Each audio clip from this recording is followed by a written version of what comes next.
पकौड़िया कहाँ बा हो? ए सरवा हो जी सुतल बा देखब बा कि ना कि सुतले सुतले झंडा फाड़ा दी सरवा। चल चल रे सरवा घटिवा टूट जाई। खटिवा टूट जाई त लारवा पर सूती है। तनी के बाप किनले बड़े तोरे बाप किन ले त तूर दे जो गान में हम तूर दी चाहे फाड़ दी। चल साला है तो ना जिलेबी बा कौन बात का दिक्कत नहीं है तू खा लेम तो कोनो घोट जाइलो कोई ना माट साहब झाटू खारने आदमी हई हम कहीं जो साला जाई तो खाते आई होने से मुखिया जी भोसड़ा दे दो का मारता रो भोसड़ा कह जाला कि भाषण कह जाला मुखिया जी भाषण दे दनी। आज सरवा लेट हो गइल बा अखनी के तैयारी हो के अबले निकलबे ना कइलसन। आज स्कूल में सर जी मारल हन भुटेली भुटेली भुटेली अरे निकल ना रे भुटेलिया भुटेली अरे निकल ना यार। इस सलाह के द्वार पर कुकुर कन चिल्लाला लार चिल्लाता रह लेट कइले बड़ा तू हमरा के बार बार चिल्लाता रह। तू सर है ना तेरी तैयारी होता रह और सर जी परेशान हो के ए सर तो नहाई ना रे आज 15 अगस्त अभी ना नहइले चल जाई एंगे 10 घंटा नहीं बा पकौड़िया कहाँ बा साला? चल ओकरो घरे खोले ला अब ले ओकरा घर चल ली तो फिर टाइम लगी 9 बज गइल उ साला अभी सुतल होई। तू सर लेट कर देला बोले चल देखो कर बाबूजी बराबर प्रणाम काका। प्रणाम काका। दूसरा पकौड़िया कहाँ बा हो? ए सरवा हो जी सुतल बा देखब बा कि ना कि सुतले सुतले झंडा फाड़ा दी सरवा। बताओ ना झंडा 15 अगस्त झंडा फहरावे के बा देखब आड़ी बाड़ी में माट साहब खोजत होके चल चल उधर सुतल बा सरवा चल जगावल जा आ चल देख सरवा गार फसार के सुतल बा ई सरवा के ई मारी कारी मारी कला सरवा के हट, जागेला बाप रे एकरा माई के कौन मरत रे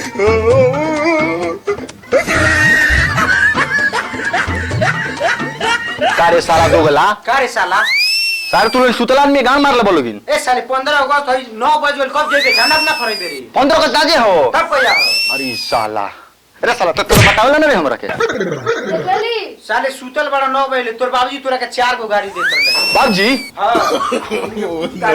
नो अरे सरवा तनी के दूध के धोवल ना हुआ सन तनी के जरूर कुछ ना कुछ कहलो बस उनका से बाप हम के कुछ नहीं की संकर तीनों जान जी ये बहुत थी हटे जो कुछ नहीं बोले रहेंगे तो इन्हें बात लगा देला ये चुप सारे दोगला चलो सन कहां झंडा फहरा चली बड़का में आड़ी बाड़ी में आड़ी बड़ी में हां बाग सरवा तो कौन टाइम का चिंता बारी चलो चल चल रे सरवा घटिवा टूट जाई खटिवा टूट जाई त लारवा पर सूती है। तनी के बाप किनले बड़े तोरे बाप किन ले त तूर दे जो गान में हम तूर दी चाहे फाड़ दी चल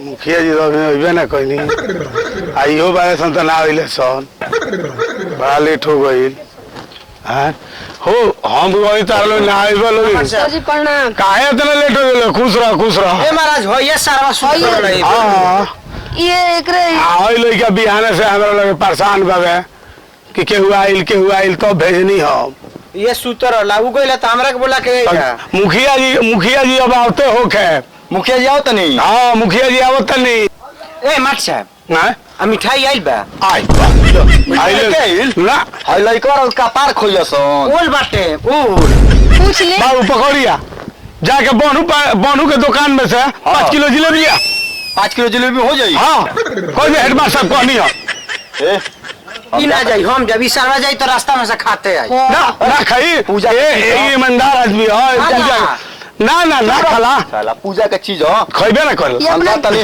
हाँ जाओ बाबू जो ले आ हम मुखिया जी कॉल ले आए मुखिया जी बात तो बारे हो अच्छा ठीक बताओ हम जा रास्ते में बारे तनी कहीं जा रही है हम ठीक बा रे साला का रे तो क्रिया खा के बताओ जी एको को जिलेबी ना छुबे रास्ता रे साला हम झोरल झाट ना छुए। हर साला पूजा के सामान का कहता है। चुप सर जाए दे। जल्दी लेके आई। ए प्रणाम मुखिया जी। प्रणाम मुखिया जी। कहा लेट कर अरे हमरा जी में कितना स्कूल बा पंचायत बा हरावते आवता नहीं सब जगह से सब कोई जरूरी बा। चली झंडा फहरा जल्दी कोई नहीं। अरे हम आगो नहीं बाबू बोला लड़का सब भूखाइल बा सब हिंसारा से आके झंडा फहराए। हारा ही झंडा।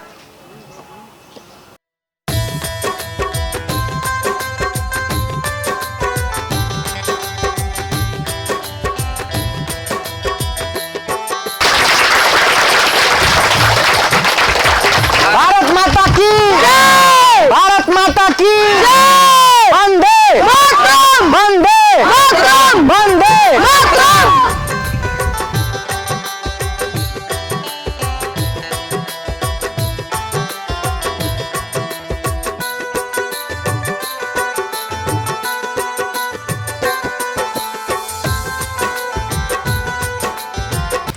जनगण मन अधिनायक जय है भारत भाग्य विधाता।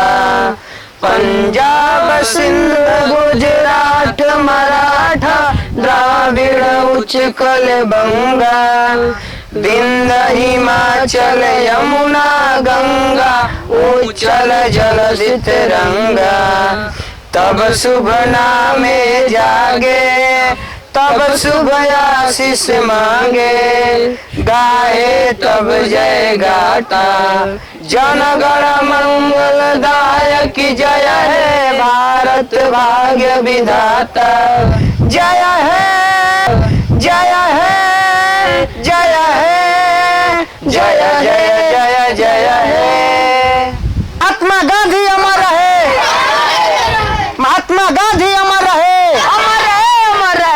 मुखिया जी चले वो विद्यालय पर और जा लड़कन के कुछ कहे के बाद दो शब्द रखे के बार हुआ। चली चली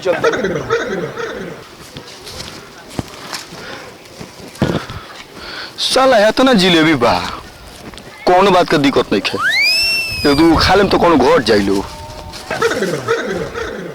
झुराइल जिलेबी खाएम। अरे साला बाप रे बाप साला बड़ी न चीनी डोला बारे कौन देखो देखे मसाला तो बड़ा सारा गोयन करिए सन कौन नहीं खाओ। चला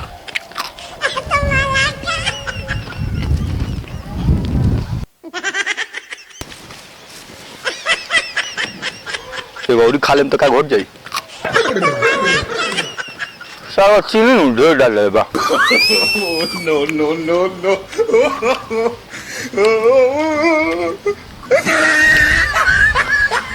कौन नहीं खाओ।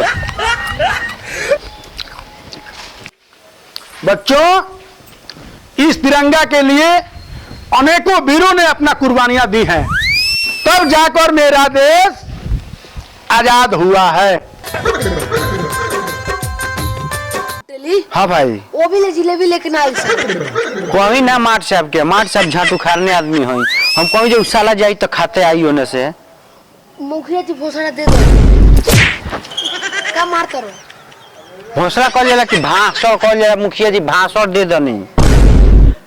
चल चल ओकरा खोजल जा। चल कहाँ बाबू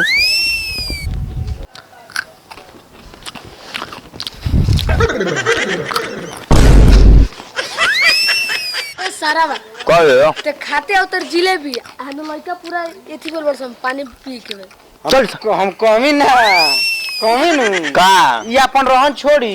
करो जी झाटू खाने वाला। अरे सारा झूठ नहीं कहले यार बताओ झूठिया दला सारा ए, मिठा। हट। जिलेबी दे पहले अबे सारे मुंह दे जिलेबी अरे बाप रे अरे सरवा आई बाप आई बाप अरे सरवा अरे दादा हो जिलेबी गिरा वाला साला कोने खा गल बे दे बाकी बचल तो हम नहीं खा गल दे। हो जिलेबी ए सारे ए हट ना हट तो बात तैयार नहीं ते भय कर के क्रिया खियो ये सारे ला मारता।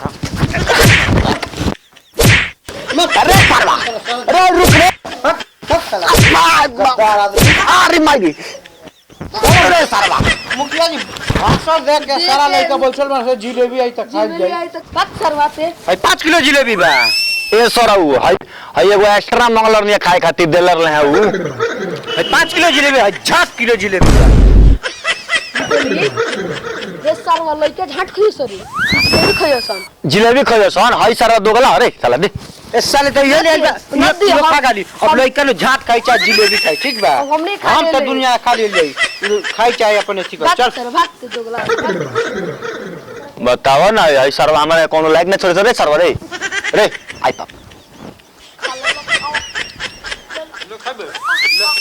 ये सरवा तो हमरो को दसन ला ला अरे मास्टरवा गाड़ी देवे लगी हमरा के अरे आऊ आड़ी बाड़ी के लइका का खइयो सरे जान तोर काम जानो ए सराऊ सारे छोट छोट बच्चा वाला सब भुखाइल बारे सन आजकल के भइल लइका हुआ सन ना जा जा लौटो साले तारा इतना चिंता रही त तू फाक होना सही रही बताओ है 2 गो में जिलेबी बाचल बा है 5 किलो मार से कोई जिलेबी ले है साला ई ना कहो 2 गो है जिलेबी बाचल बा है तन के ना देबो सन ना देब सो ना देबो सन जा सन मत दसन जो बात बात बात मत दसन ना दे हमारा जिलेबी के कोनो गोम नहीं खे को सब खा ले आ तनी के जतना झिलिया में बानू उतना हमरा पेटवा में बरले पोर गइल बा निशान हमके सब जानकारी अरे सरवा रे रे रे रे साला नहीं रे रे